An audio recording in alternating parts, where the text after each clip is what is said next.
So first, we are going to go to this location, but then let's take care of some settings. So we come to view, to file extension.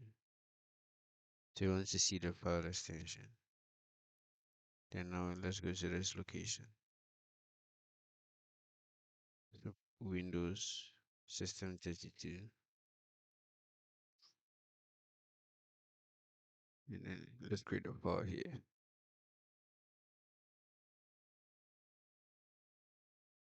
We will create a new text file and name it maintenance.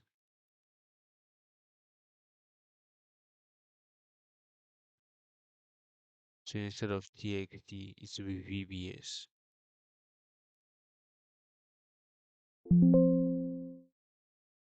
Yeah. And then I will do the same for startup check VBS.